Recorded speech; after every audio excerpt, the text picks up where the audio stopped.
Are we back? Are we live? My Can man, we can you hear me? Dude, StreamYard just decided it was no longer working. I don't know what happened, but All right. it literally just came up and just said, "No, this site no longer works." And I said, oh, "Okay, awesome." But we're back. We're I back. think we're kicking, brother. I think we're kicking.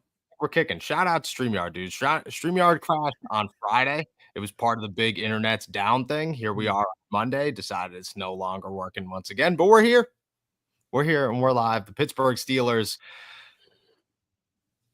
didn't get the news. We didn't get the news that we were hoping for in TJ Watt, but instead we got some news on where things stand and how it may turn out. And for anybody who's sitting around holding grudges with the guy over in Cleveland who seemingly always gets the public upper hand on the Steelers star linebacker, well, today is not going to be a good day for you. Meanwhile, Ben Roethlisberger's talking Aaron Rodgers. We're going to dive into how he could possibly be wrong.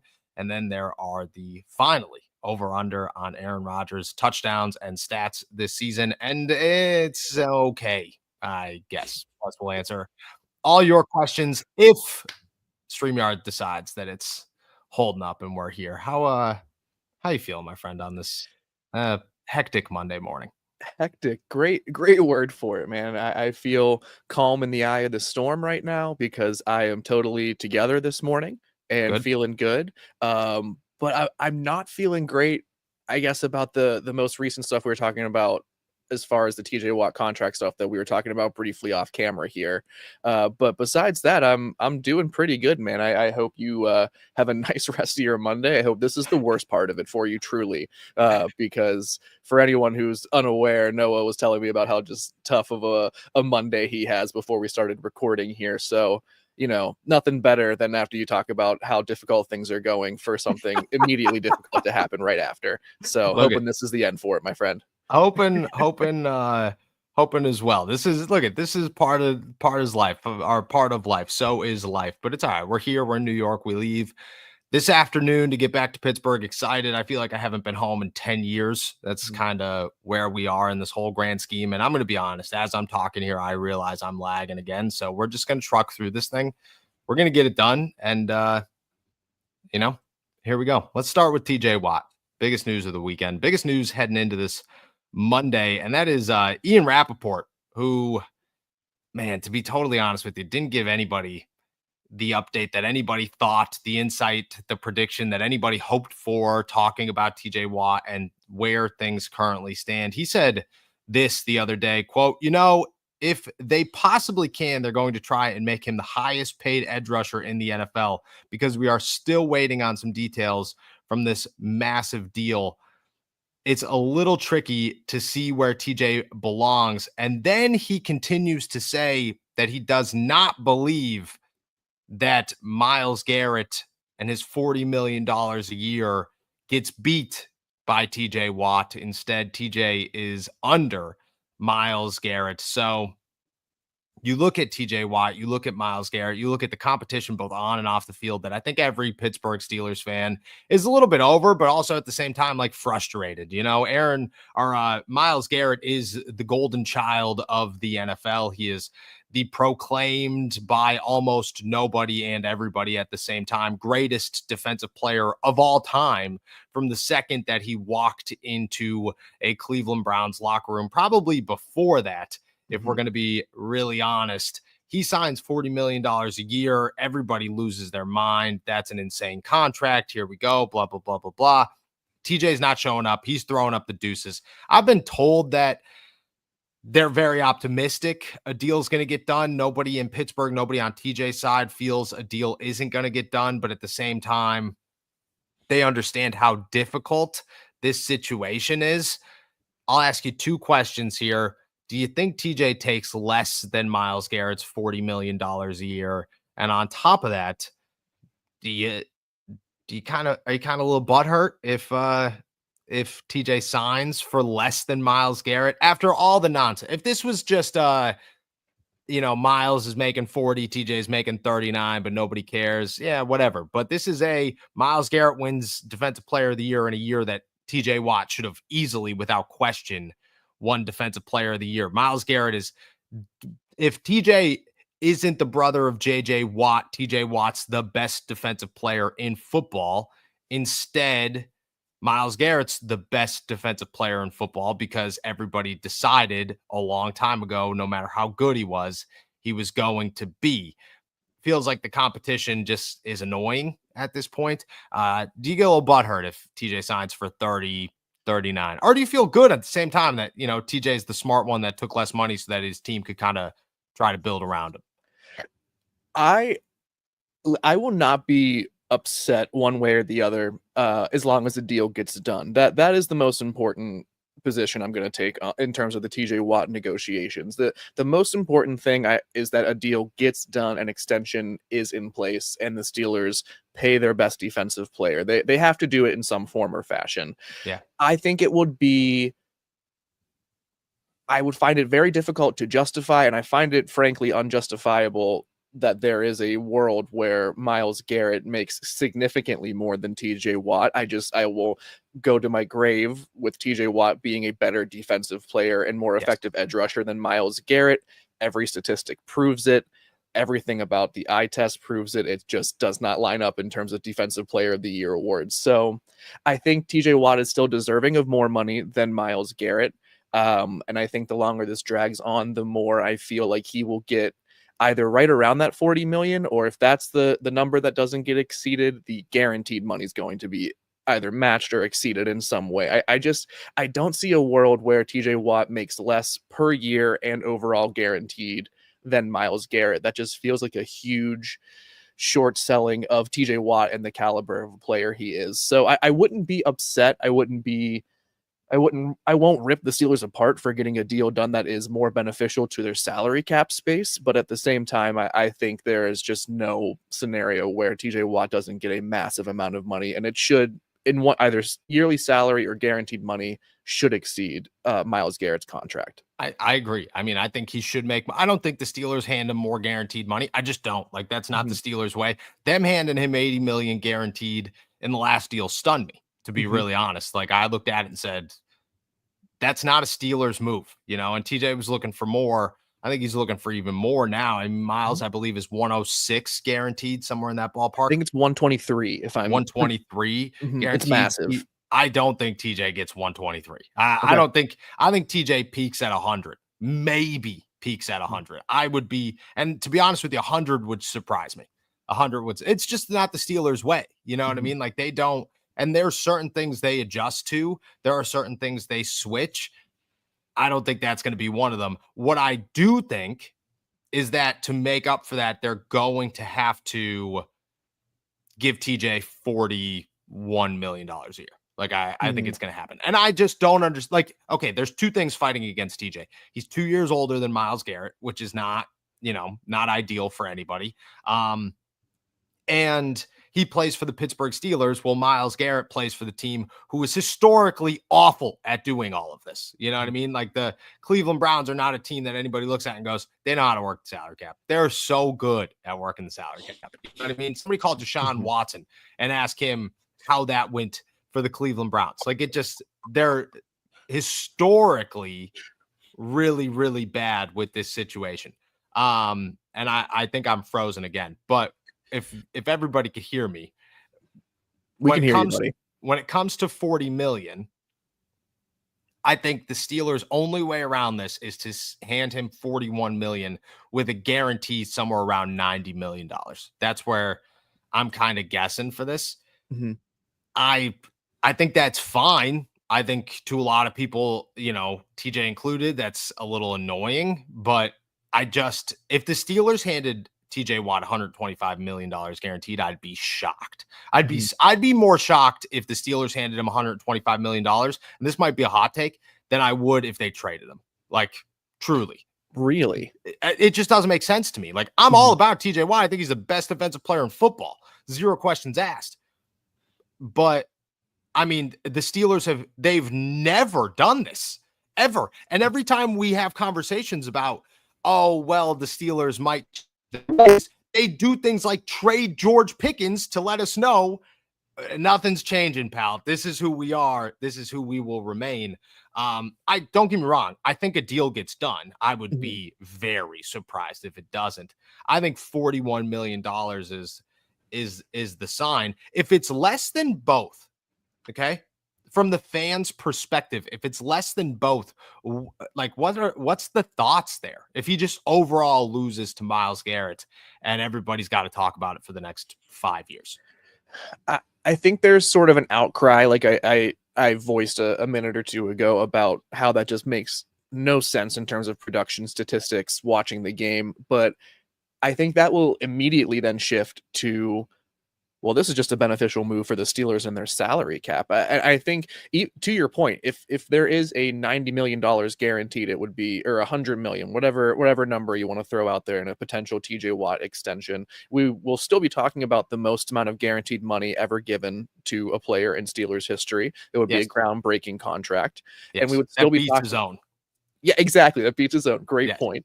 And yeah, we would still be talking about how he is one of the highest paid players. And then hopefully we're talking about it from the perspective of, now there's extra salary cap space, or now at least there's certainty with which how they can operate for the rest of the 2025 season, and a little bit more clarity will be provided for 2026 and going forward. So I think the perspective will shift very quickly to, what does this do for the Steelers going forward, and sort of how calculated was this move to then provide X amount of cap space for something moving forward, or for another move, maybe for another offensive piece or something like that for the 2025 season. So I Yeah. think all in all, the perspective will shift very quickly from, this is BS that TJ Watt hypothetically gets paid less than Myles Garrett, to, well, the bright side is that the Steelers might get better off of this move. Yeah, I agree. And I think at the end of the day, the Steelers, again, like they do it so much better than the Browns. And I hate to just be that guy, but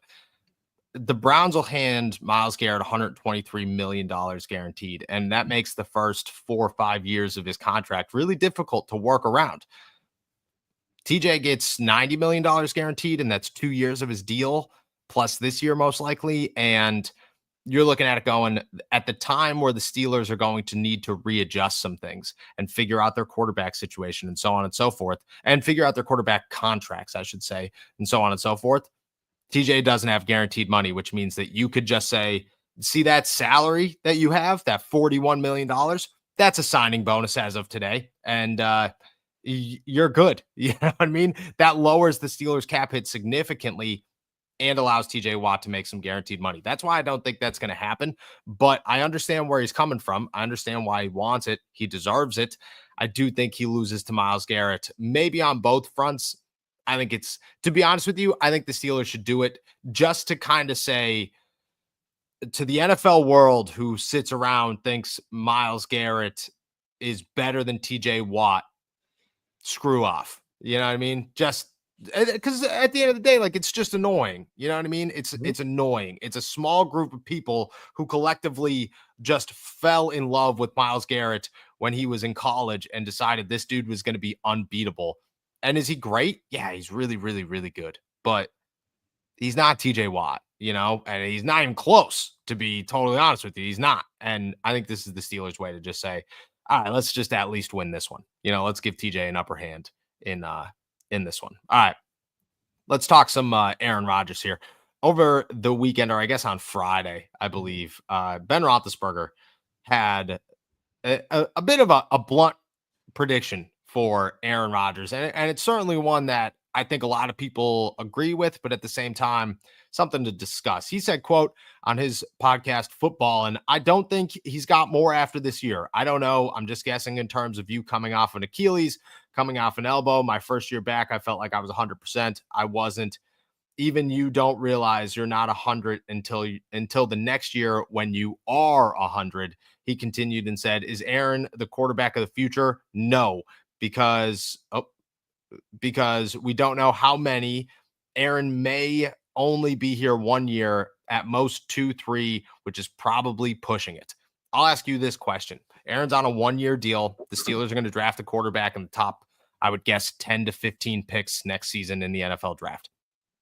What does it take for Aaron Rodgers to return to the Pittsburgh Steelers in 2026? Ooh, Man, I think it has to be some sort of like heartbreaking defeat in 2025. I think it has very, very little to do with any of the money or quarterback situation or anything like that. I think it would just really come down to, does this season end in a way where the Steelers give themselves a ton of hope, make the playoffs, maybe win a playoff game or something hypothetically, and then lose, in heartbreaking fashion in the divisional game or the conference championship or something like that, then maybe there's this sense of unfinished business happening with Aaron Rodgers and the Steelers. But beyond that, there's very little that I think would happen or realistically could give Aaron Rodgers the desire to play another year, or give the Steelers the desire to bring Rodgers back for another season. And I guess I'll ask you this question too. Is there any scenario that happens where you want Rodgers to come back after another season? I think it happens if the Steelers show that they're a Super Bowl contender with Rodgers, and that Rodgers still has a lot left in the tank, and then they go out and they draft somebody and they say, all right, well, we could let this rock, as Aaron's going to give us a shot this year, because the NFL knows, we could sit here on the outside and people get mad at me all the time for saying this. Rookie quarterbacks don't win Super Bowls. They've never won a Super Bowl. Every single person within an NFL locker room, rookie quarterbacks included, no, rookie quarterbacks don't win Super Bowls. Doesn't happen. So if the Steelers look at it and say, we're okay, we are in the window, we are very confident that our team could pull this off in 2026, I could see them saying, Aaron's got to be the guy. And then we'll let our first round quarterback learn from him for a year, and then we'll give him the reins the year after that. I don't think Aaron's got more than 2 years in Pittsburgh, but I think that if they could show that they are true contenders this year, not just regular season contenders, you're not going to do what Russ and Justin did. You have to win some playoff games and say, we came a loss to Josh Allen away from pulling this thing off. If that's the case, I think that the Steelers could look at him and say, all right, let's do it one more time. And I think Aaron could say, all right, let's do it one more time and see what happens. And then from there, I'm going to retire. It's going to be the end of this. But I could see it. They'd have to be very clearly a team just about there, and understand, and this guy that we picked 7th isn't going to get us there. Aaron Rodgers might. So that's in my eyes, the only way he comes back. If they're a playoff team and they lose in the first round again, Aaron's not coming back. If they are a playoff team and they beat somebody crappy, like last year, if they beat the Houston Texans, like people are like, oh, that's awesome. But it also sucks. Like, that's not impressive. The Houston Texans they were terrible. If that's what it is again, something in that ballpark, I could see them saying, okay, that wasn't impressive enough. You beat a Baltimore, you beat a Buffalo, you beat a Kansas City, you beat a good Houston team, any team like that. I could see the Steelers saying, all right, let's give it one more shot and see what we got. And it won't be an open competition. It'll be Rodgers' job. And then if he stinks, they'll obviously have a backup plan in that rookie. Man, I hate that that's so logically sound, and that probably is a realistic possibility. But yeah, I mean, okay. All right. I hear you. I think that all makes complete sense. And I am in general in agreement with you. If it seems like they're close, like if it seems like they finally are within the mix in the AFC, then yeah, I guess you'd have a hard argument to make against bringing back that same team for the most part. And yeah, and then I think my question, just real quick off of that, is like, even if Rodgers has a good year, they win a couple playoff games, make a run, do we feel like 2026 is the ideal year for the Steelers to be attempting to win a Super Bowl? And does a 42-year-old quarterback still feel like the best option then?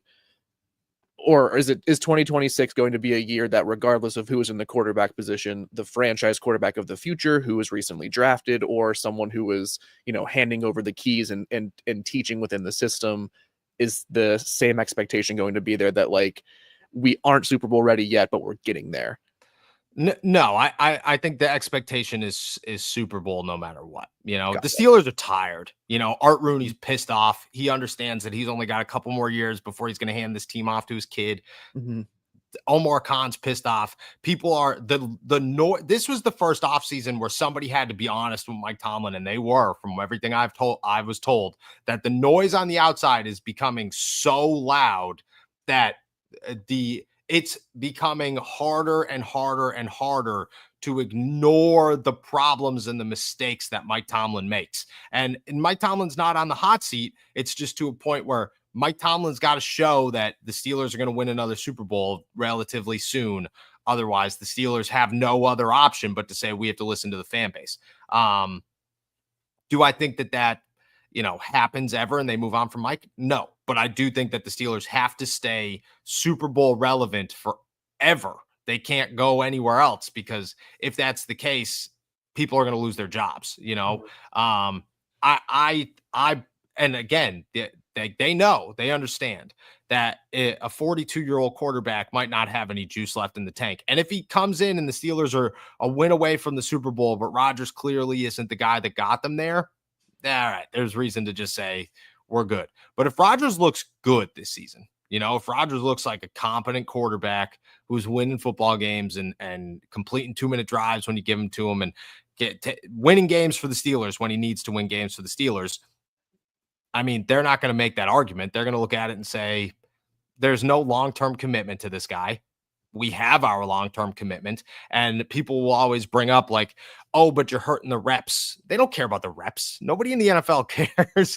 Nobody, like, honestly, not a single person in the NFL sits around and goes, yeah, that guy's not going to give us our best shot to win a Super Bowl, but we have to make sure that he's on the field right now. No, nobody cares about that. Nobody. The fans care about that. The NFL, the people within the NFL, they don't give a damn about, if you're the best player on the field at that position, you will play. If you're not, nobody cares about anything else ever, especially not in Pittsburgh.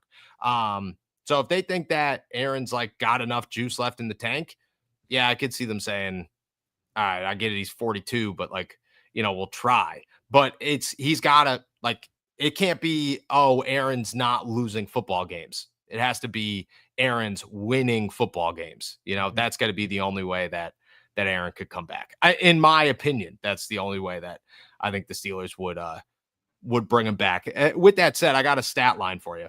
Mm-hmm. BetUS released his over-under on touchdowns, and Andrew Filipponi, who always has a good hot take, tossed out his prediction for Aaron Rodgers, and BetUS says 23.5 touchdowns this season. Pony says 24 touchdowns, 13 interceptions, 7 wins for Aaron Rodgers. Remove the 7 wins. That doesn't get you anywhere. 23.5 touchdowns. We'll say 24 touchdowns, 13 interceptions. What do you say if that's the stat line at the end of the season and the Steelers obviously have a winning record, make the playoffs, will avoid the after the playoffs at the end of the season, week 18 just finished. What's your reaction to a 24-13 season from Aaron Rodgers? Honestly, I feel somewhat unsurprised if that is the stat line that comes out, especially if it helps them sneak into the playoffs or gives Tomlin another winning season again. I think, coming off a 28 touchdown season last year with the Jets and looking, healthy after the Achilles recovery and all that, I think it's pretty fair to assume or to suggest that he will finish near that 28 touchdown mark. I don't expect him to hit it again because he is another year older. This is his 21st year in the NFL. I think it's fair to assume that there will be some sort of drop off, but I think my range is probably 25 to 28 touchdowns is what I would predict, somewhere in that range. So I could see him doing a little bit better than that. All that to say, I won't be shocked if that is a stat line he finishes with. But I also don't think that would be a stat line that predicts the Steelers only winning 7 games like Filipponi seemed to have indicated. No. Could you imagine things that have to go wrong if the Steelers won 7 games and Aaron Rodgers threw for 24 touchdowns? Right.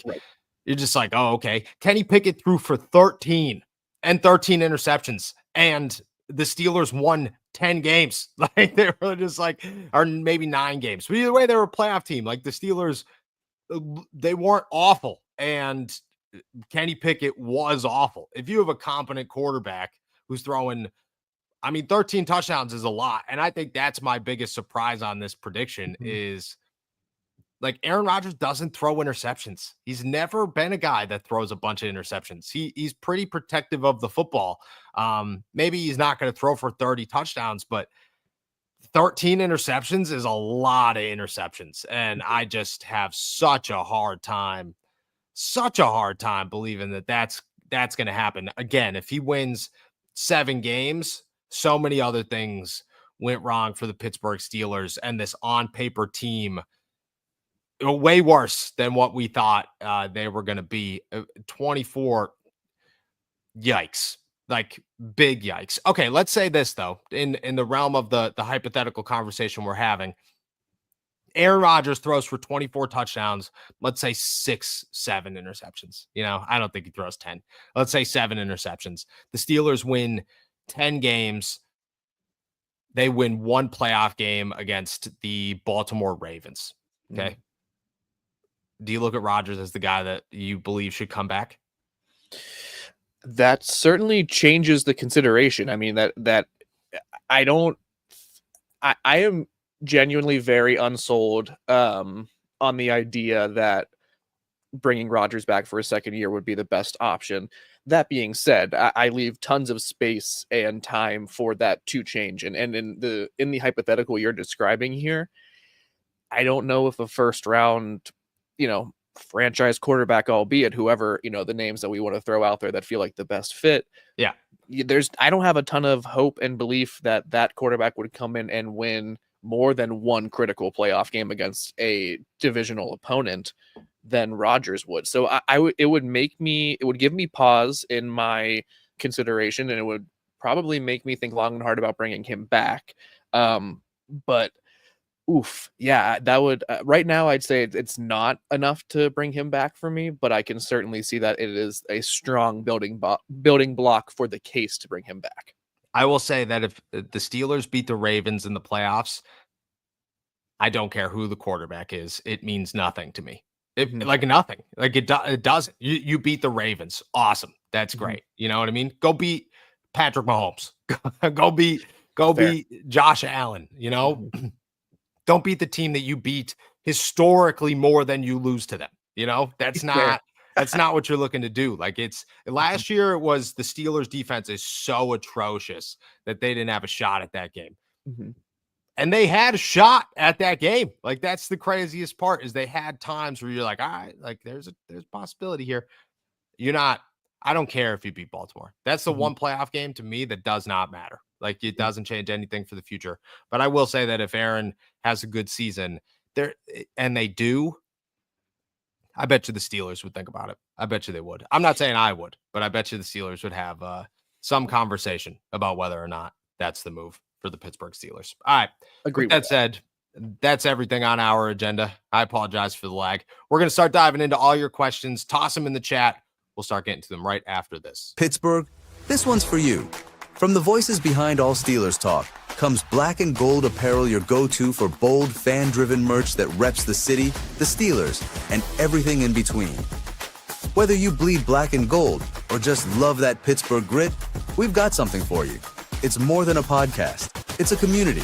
And thanks to your support, we're proud to bring the passion from our mics to your closets. Gear up, stand out, and show the world what real fans look like. Shop now at blackandgoldapparel.myshopify.com. All righty. Shout out to our super chatters. Shout out to our members. Make sure that if you are a member, you're calling into Wednesday's call-in show. Appreciate you guys as always. And with that, we'll get things kicking with a couple from Chris. Chris, swing tackle is a concern for me. Looking at our offensive line, what are you most concerned? I know we talk about adding a wide receiver, but line depth, would be good. I'm also concerned about a swing tackle. I don't think the Steelers are going to add one. I think they're very complacent with Calvin Anderson and potentially Dylan Cook, and they feel comfortable with it. I think they should have gone out and got a swing tackle. I don't think anybody's available right now that really draws me in, but I do think that that is a position they should have looked at earlier in free agency. DJ Humphries just signed, and I looked at it and said, what was stopping you? You know what I mean? Like, what was holding the Steelers back from that roster move? They want it to be Calvin Anderson or Dylan Cook. I don't think that's good enough. They think it is. Any other parts of the line that maybe concern you? I think just the tackle position is the biggest area of question. I don't know if I'm fully in on the concern boat just yet.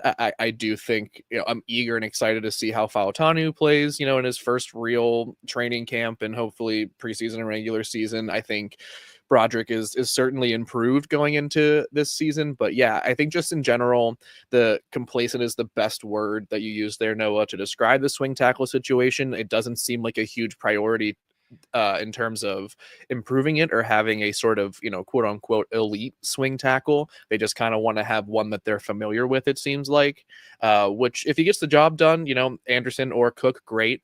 But it doesn't leave a lot. It leaves something to be desired at this stage of the offseason and heading into training camp for sure. And beyond that, I think the tackle position is just, the biggest question mark on the offensive line because, it's not Siamalu, it's not Frazier. You can probably say Mason McCormick has a lot to prove still, but I think he feels less like a question mark than the tackle position. Yeah, I agree. Like, you're looking at everything and just going, the Steelers have options. Even Garrett Newsomer. No, not Garrett Newsomer. Oh man, dude, who's the West Virginia guy that they undrafted dude that they brought in? I don't remember his name, but he played with Zach Frazier. Even him as like a guy that you want to see what happens. I'm like excited about. Give him an opportunity. I thought he looked good in college. There's nothing about the swing tackle position right now that makes me excited. Makes me very nervous. But I agree with you. Besides that, I think that they did what they needed to do. They've invested where they needed to invest. Now it's just got to work out, except for the swing tackle position. Chris has a couple more here. Garrett assaulted Mason with deadly weapon. F it. Absolutely hilarious. One more. I don't mind giving Rodgers a one extra year to let our franchise quarterback learn the system and not get rushed into playing long-term investment protection. I agree. And there's a lot of people, and we're going to get to more comments here, arguing the other side of why would you take away on-field reps from these guys? Why would you want to? I mean, look at years past. You go 10 years ago in the NFL when quarterbacks were consistent. You got to think right now the NFL has a quarterback problem. There aren't a lot of great quarterbacks in the NFL right now. A lot of good ones, a lot of guys who should be good who aren't, but there's not a lot of great quarterbacks in the NFL. There's 3 of them. It's I guess 4, but Joe Burrow's not winning games. It's Josh Allen, Lamar Jackson, Patrick Mahomes, Jalen Hurts, I guess. But is Jalen Hurts great on another team? I don't know. I have no idea. That's up for debate. I'm not against letting a guy sit. I think it's the absolute you should do it? No. But do I think that it's a bad move? Definitely not. I'm not somebody who says you need to be on the field. I have heard from guys in years past that have said, if I could go back in my NFL career, I wouldn't play as a rookie, because you're thrown into the fire and it's terrifying and it kills your confidence and it hurts everything you do moving forward, especially at the quarterback position. So I'm on the side of, do I think that you should plan for that? No. But if it presents itself, I don't think I'd shun it away. Yeah, I think I'm where I'm in full agreement with you is that I certainly believe that having a veteran around who is probably the starter or the majority starter in 2026 is beneficial for whoever you draft or are planning to develop as the starting quarterback beyond 2026. I don't think throwing them into the fire and just letting them start 17 games, regardless of where you take them in the first round, is guaranteed to be the best form of development for this franchise quarterback. But yeah, I'm just not sold on who that veteran should be in 2026. I agree. And that's the thing is I don't think I'd go, would you go a different direction? I guess depending on who'd be there, but I don't think I'd go with a Geno Smith, or a Russ I just don't think that there's a quarterback out there that I'd say you have to sign him to play over your rookie. I just, I don't know if that would be there for me. Now, if you drafted in the late part of the first round, all right, cool. But I don't know. I just don't know if I don't know if I'd look outside the team and be like, that's a move we got to have, Yeah. All right, couple that follow that from Marlon here. Wouldn't continuing to cling to Rodgers next year stunt the growth? Even if a rookie won't win a Super Bowl, if Rodgers wouldn't either, why waste a year on field reps? And then he continued it by saying, if we wait until 2027 to give a young guy a chance, wouldn't it be harder to slowly develop him? The defense won't be as good. TJ's age, Minka, Cam will be retired. Also, Rodgers will be 43. I look at and maybe I'm wrong here, but I look at slowly developing a guy as allowing him to learn on the bench. Like, I think you can learn so much in the NFL on the bench, especially at the quarterback position. I don't think you got to be tossed into the fire to be a starter or to grow into a starter the year after that. I think that you learn a lot from standing on the sidelines at the quarterback position and learning from a guy like Aaron Rodgers. I think that's very beneficial. I also, again, like, don't think the Steelers or anybody else give a damn, like they don't by any means care if it's Super Bowl or develop a rookie. They don't, because once you win a Super Bowl, they don't care. Like, it resets, your clock resets. You don't care about the next season. You'd love to win another one, but you just won a Super Bowl. Like, all excuses are out the door. All accomplishments have happened, and I'm not saying that they're going to do that, but I just think that if that's the options, I think the NFL team would always pick Super Bowl over development. But I also don't think it hinders anybody to sit on the sidelines for a year. I definitely don't.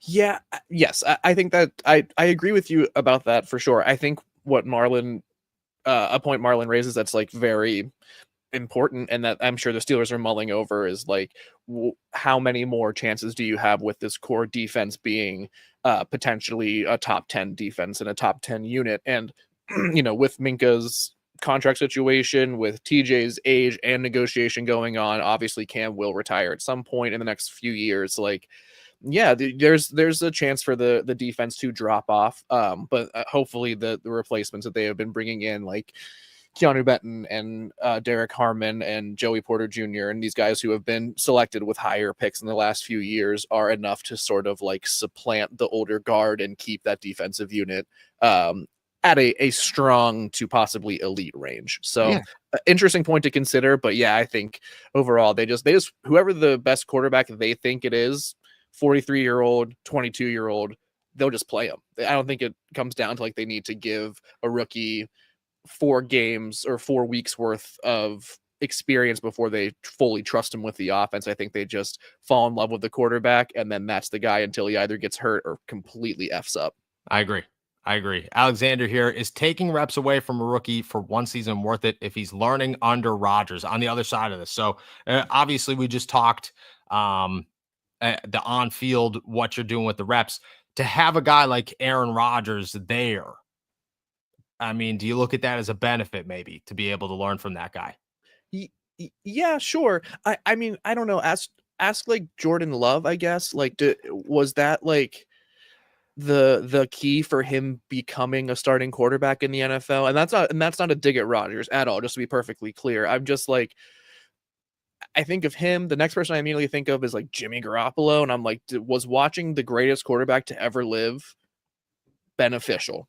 And I think there is something, while I agree that sitting and watching and learning and absorbing is beneficial for quarterbacks, especially young ones, I'm not sure the value, there's probably like a bell curve value in my mind of like watching someone who has experience and knows what to do is very helpful because they don't know what to do. But then there's only so much they can learn and absorb from someone who has the experience and has done it better, that they can then absorb and take and recapitulate on the field. So I think it's certainly, you heard Will Howard speak, or we've heard Will Howard speak about, just how beneficial he feels it is to have Aaron Rodgers around. He mentioned, Rodgers giving him a piece of advice on his 5-step drop at minicamp, and just like those little things, like that's great. And you're probably more likely to take that feedback, take the suggestions from someone with the caliber of resume of Rodgers. But yeah, so I think it's exciting for the player, but I don't necessarily think it's as exciting for the developmental path of said player.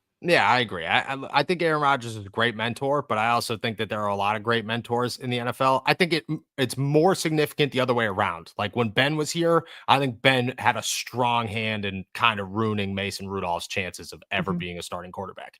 I think that people bring up conversations all the time of like, oh, they could have had Jalen Hurts. I think Ben would have ruined Jalen Hurts. I think he would have. I think any quarterback that would have came in here, Ben would have ruined because he was determined to ruin them. But I think the other way around, like, yeah, it helps. How much it helps, I don't know. I can't tell you because we have one example of that, two, I guess. Zach Wilson didn't help much. Jordan Love. I think Jordan Love stunk in college. So, to be good in the NFL, awesome. But I also think that being good in college football means nothing about being good in the NFL. Go ask Patrick Mahomes or Josh Allen. Shout out Wyoming's Josh Allen. We'll see. With that said, Maddie's got one here. If we give Rodgers 2 years, do we ride with Will Howard? He'd have 2 years of the same quarterback room. Jordan Love 2.0, can't use a 6th round pick excuse if he's actively being developed. I strongly disagree with the can't use a 6th round pick excuse because he is still very much so 6th round pick. And again, quarterbacks are drafted on potential. They're not drafted on current skill set. They're drafted on what you could become in the NFL. That's why Cam Ward was taken 1st overall. And that's why guys like Will Howard, fell to the 6th. Quinn Ewers fell to the 7th. Like, that's why those things happen. I do think it helps Will Howard, certainly, like a ton, to be honest with you, to have 2 years of Aaron Rodgers. But I don't think it stops the Steelers at all from going out to get a quarterback. I think that they're going to look at it now. Will has 2 years to knock their socks off, but realistically, he's got 1 to knock their socks off if that was the case. And again, this is all so in all of these hypotheticals. I know we're stirring a conversation here, which is good because it's a boring part of the year. It's good to have some conversation. But in this hypothetical, like, the Steelers don't make this call until the end of next year.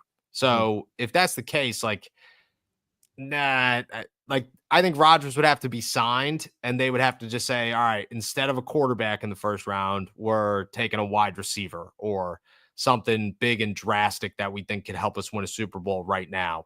And if that's the case, yeah, it does open the door for Will. But that would have to be the case. I think if there's another quarterback in the competition, Will has lost it rather immediately. Oof. Yeah. Listen, I love Will Howard. I really do. And definitely. I would love for him to just fully take advantage of this opportunity, learn and show that he was the steal of the 2025 NFL draft. Like, that would be incredible. That's ideal. I agree with Noah in the sense that, him being a late round pick says a ton and is probably the overwhelming factor that's indicative of what he'll do in the NFL. But of course he can learn. I am not sure or convinced of how much learning under an accomplished quarterback actually does for the career of the quarterback learning under the accomplished one. So, I'd love to see it take root and fully develop him into the Steelers starter. If that's what happens, great, because it worked out just in the perfect way. But yeah, I don't see this being like he sits under Rodgers for a year, 2 years, and then he's just ready to be under center for the next 5 years in Pittsburgh after that. I think it would take some monumental developments that we haven't quite seen yet from Will. I agree. And my thing here is Will's going to have training camp to kind of showcase what he can do. But like mini camp and OTAs was not you didn't go to OTAs and mini camp and watch Will Howard and be like, that's a starting quarterback. You watched him and said, that's a 6th round quarterback. Like, he's inconsistent pretty often. He makes good throws and he makes really bad throws. He looks lost at times and all that's going to happen, but I don't know if he's going to have the window of opportunity to prove it if that was the case. And again, I love Will. I think Will's a super nice guy. So I'm rooting for him, but I just think it's really tough to make that happen. Ernie Jones. Hey, Noah, how are the rookies doing? And who do you guys think is going to have a good first season? I think the rookies look great. You look at guys like Caleb Johnson, who looks like a stud, Derek Harmon and Y.E. Black, who look like they just look so massive and scary. You were very impressed with Jack Sawyer the other day. If you had to pick your top 2 rookies this season, bold prediction, who you picking? I think it's easy, and I won't even give myself the credit of saying it's bold, but I think Caleb Johnson and Derek Harmon are going to be impact players in more than just a rookie way.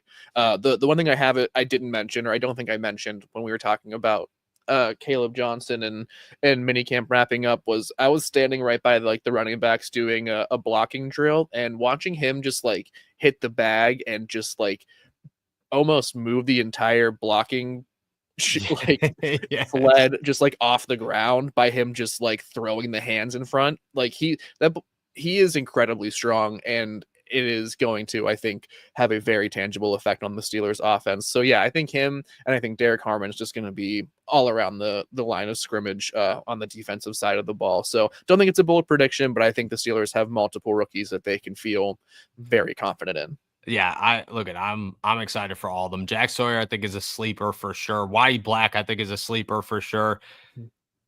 I think Jalen Warren and Caleb Johnson are going to combine for one wild season, and I am so excited to see it happen. Got two of them here from Grayson the Ginger. A member for 4 months, shout out. If Rodgers throws for 4,000 plus yards and 30 touchdowns, plus the Steelers get to the divisional round, how much do they pay him for another year? Here, that's a great question. That's a great spin off of this conversation. What would you pay him? I mean, to be really honest with you, not much. I don't think he makes more than what he makes right now. I don't think the Steelers would have any interest in that. You know, they're not going to. They were so determined not to tie themselves to a quarterback this season long term that they let Justin Fields walk for $25 million. Like, if I had to guess, Rodgers' next deal is just about the same as this year, $15 million maybe, with some incentives to get it to 25, maybe 30, but I don't think it's any more than that. Yeah, I mean, from the Steelers' perspective, there's zero reason to allocate any more money to him, and I think it would come down to, like, is Rodgers playing for the soul again in 2026, or is he playing for the M's, to use all of his terminology? Like, it doesn't seem like he's very interested in commanding a huge salary anymore. I think he's just interested in, do I want to play? Does it line up with me personally? And whatever I want to do for the next 12 months. So I think they could realistically do another base salary of $10 million or whatever, $10, $15 million, and then, ladle it in with incentives again as they're doing with the 2025 season and see where it goes. I don't anticipate, if Rodgers does all of that, like has a surprisingly exceptional season in terms of 4,000 yards and 30 touchdowns, I think we all would agree would be exceptional for 41-year-old Aaron Rodgers in his 21st season in the NFL.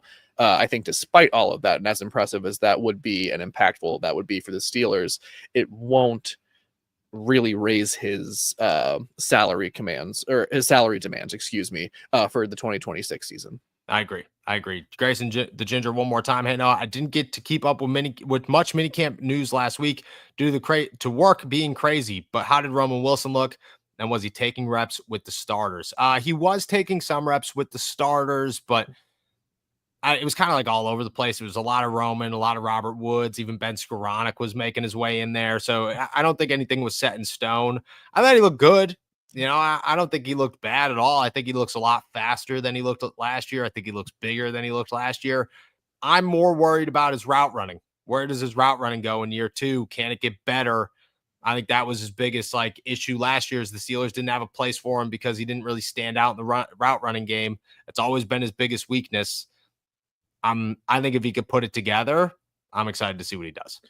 Yeah, I mean, yeah, for sure. I think I'm not even at the point yet where I'm like ready to state what I want to see more of out of him. Like, it was just nice to see him catching the ball. It was nice to see him in 7-on-7s. It was nice to see him part of the 2-minute drill. And it was just, we haven't really seen anything from him in basically a year. So yeah, the fact that he does look healthy and is, going to help the competition in the wide receiver group is great for now. But yeah, I think Noah calls attention to a very, very important part of his game that's going to need to, he's going to need to display a little bit more progression in before he becomes a true starter on the offensive side of the ball. And look, I think the Steelers have a lot of hope in Roman Wilson, but that is his one weakness that he needs to work on. And if he could do it, he's got a spot. Artisanal Bully Kennel read a report this weekend that said that Terrell Austin named Derek Harmon the starting tackle. Is this true? It's a little early if true. He did do it. I was standing right there when he said it. It was more of like a hypothetical, like if it was today, is Derek Harmon your starting tackle? He said, yes. But to be honest with you, there's nobody else there. So that's really it. Like the Steelers don't have other options unless they're starting like a DeMarvin Leal or an Isaiah Loudermilk or a Daniel Iguale. I was going to say that's probably the only name that I think could get starting consideration because of the veteran experience there. I agree. And he's turning heads, but I think they want to use him more as a nose tackle. Y.E. Black's not going to earn the starting job. And Keanu Benton's a nose tackle. And so the most important part of this that, what maybe wasn't put into the story that you read was that it was asked in your base package, your base defense, is Derek Harmon a starter? And he said, yes. Now, the Steelers rarely run their base defense, rarely. So in that scenario, it would be Cam Hayward, Keanu Benton, Derek Harmon, but in sub packages, most likely it's going to be Cam Hayward, Keanu Benton. That's going to be the two. So it is a little premature maybe, but I also think that it's the only way they're going to go about it this season. And there's not really like a question to it, but I wouldn't look at it as in like anybody took a shot at Keanu Benton. It's just Keanu's there and he's going to get more playing time than Derek Harmon on the outside. He's just in the Steelers base package will have to include all three of them. Mm-hmm. All right. Keeping it trucking here. Yinzer Joe.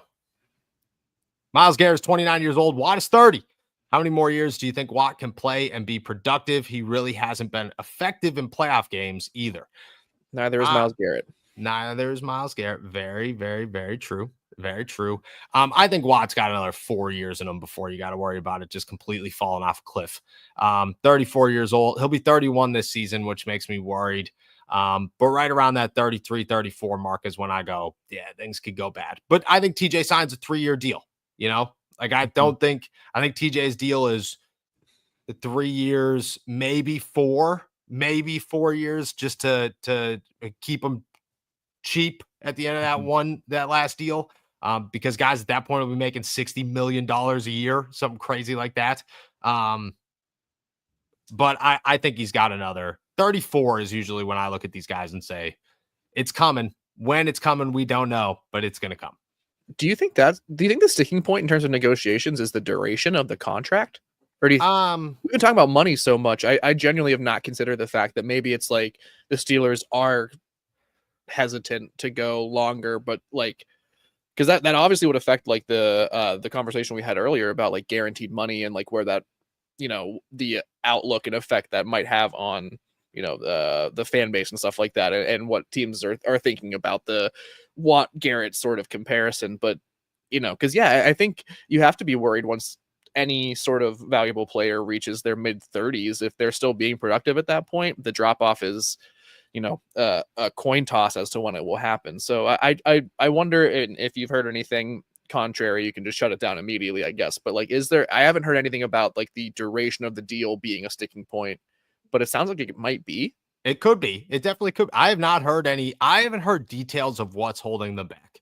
Mm-hmm. I have not. I've just heard they're not very close. They're not like worried or stressed about it, but they aren't super close. But I would imagine that's got to be a point of emphasis. I would imagine that you're sitting here going, I mean, dude, you're 30 years old. You're going to be 31 this season. And you're coming off your worst year. Like, we'll give you 3 great years, but that's all we could do. I don't know. I don't think I'd be stressing about it too much. If I was the Steelers, I think I'd be comfortable 4 years because you're not going to guarantee anything in that 4th year and you can move on if you need to. Mm-hmm. But I do think that could be, I think the whole thing is right now a sticking point for the two sides because I just don't think that they're as close as they want to be for sure. Grayson the Ginger here. I got one more. Any updates on Broderick's elbow now that minicamp is over? And how much faith do you have in our O-line to stay if they stay healthy? I got a lot of faith in the O-line if they stay healthy. I think Broderick Jones is the only big question mark in my eyes. I got a lot of faith in Mason McCormick. Zach Frazier's a freak. I think Troy Fautano's so good. No worries in them, to be honest with you. Broderick's the big if. Broderick's elbow is totally fine at this point. Nothing to worry about. He feels a lot more comfortable. He's slimmed up. We'll see what happens. But to be honest with you, I got a lot of faith in the offensive line. Yeah, it's hard not to. The interior feels like legitimately a top 5 interior just in the NFL. Maybe that is a bold prediction or a hot take, but I think I've been banging the drum, and you have as well, about just the upside Zach Frazier brings. And Isaac Seumalo is probably one of the steadiest veteran offensive linemen in the league. So you have that as a building block. You're looking pretty good. But yeah, and I was stunned by how thin, not in a bad way, Broderick looked whenever I chatted with him at minicamp, because Yes. he looks, sturdy, and he does not look any, less like an imposing lineman, but he does look noticeably trimmer, I guess. And maybe that, that, again, I'm not sure if that was a directive or something that was very intentional or not, but curious to see if it has any impact any impact on him as the starting tackle. Yeah, I agree. I think that on the left side, you're going to be a little bit more athletic. You're going to be moving a little bit more. I think it works out. He's my one question mark. The elbow is not a question to me. I think it's okay. But we'll see. We'll see what happens. Berg fan here. Member for 4 months. Shout out, my friend. Bold prediction. Mason Rudolph bails us out this season and becomes the next great NFL quarterback. He retires a Steeler after many successful years. Great show, guys. Appreciate you as always. I like Mason. Big fan of who Mason is as a person. He's always treated me and a lot of other people with a lot of respect. It would be cool. I'm not totally sold it's going to happen. Eddie the First, Noah, what happens with Skylar Thompson? Does he get cut or does he make the practice squad? I think they keep him at a practice squad as a practice squad guy. Just comfortable with the offense, but somebody could pick him up. I think that's probably a possibility for sure. Yeah, I think it's likely that someone else snags him up at some point. I think a lot of teams just like that he can move out of the pocket with some success. Yeah, I agree. I definitely agree. All right, a couple more here. Pittsburgh Hornets, do you think we'll try our version of the tush push later this year, maybe with Caleb Johnson? I hope so. I do hope so. I don't know. Do you predict that it'll happen?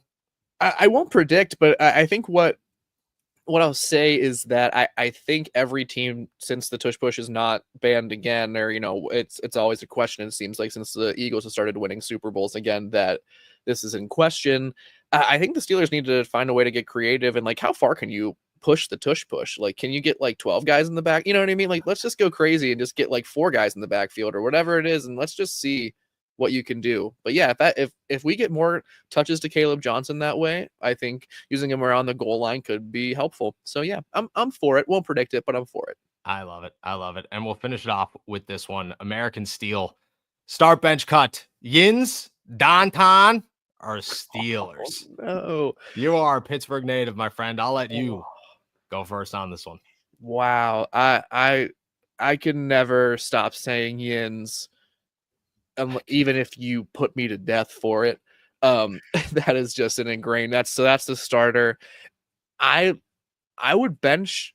I don't know if this is going to get me some heat, but I would have to cut Stillers, and I would bench Danton because Yins ain't never going to catch me going anywhere besides Danton. So I just don't even know. I don't even know what I could do. I don't have any other option. American Steel. You've put me in such a corner here. I think I'm going the same way. I mean, Yins is the starter. It's the easiest one in the world. I think it's hilarious. I got they're not my family. They're my wife's family who says it. And every time it comes out of their mouth, I'm just like, that's so natural to you. That's so impressive. I like Stillers. I do, but I don't use Stillers. So I got a tough time with it. Danton, I use quite a bit. And I use it anywhere I'm at. So I've adapted the Pittsburgh Danton anywhere. And I just think I agree with you. I think I'm starting Yins. I'm benching Danton. I think I'm cutting Stillers. And that's tough, but hurts. You got to do what you got to do. All right, we're going to wrap it up with Justin here. Where do you guys rank our defense as is? What's the most realistic addition that would improve your ranking? I think they're pretty middle of the line here. Anywhere from 10 to 15. I think that on paper, they have enough to get you into the top 10 and be a top 6-7 team in the NFL. To be honest with you, I don't have an addition that would make them better. I think maybe a slot corner, obviously would be the move, but there's nobody out there that I think works. Jalen Ramsey. You want to go get Jalen Ramsey? You want to put him in the slot over Beanie Bishop? I'll tell you, they could be a top 5 defense with ease. I think that would be my answer, is replace Beanie with Jalen Ramsey, which I don't think happens. And I think that I think it could go down. But I don't think there's a realistic addition out there that the Steelers are going to make this offseason. No, I agree with you. I think it's tough. I don't think there's a lot of pieces there that would benefit their defense, but I think they can easily be a top 10 rushing defense in terms of rushing yards allowed per game, and I would expect them to fall similarly to how they did in 2024 in terms of total yards and total defense. So yeah, like let's call them 12th in the league. I agree. I think think top 10. I think that's a good spot. And if it all clicks, I think they're top 10. No problem. Top 8 team, but it's got to click. And they were good on paper last year and it didn't. So I got to see it before I can believe it. But I agree with you. All right. With that said, guys, we're heading out of here. Thank you guys so much for jumping on to another episode of All Steelers Talk. I apologize for the nonsense as we got going today, but we got through it as we do every Monday.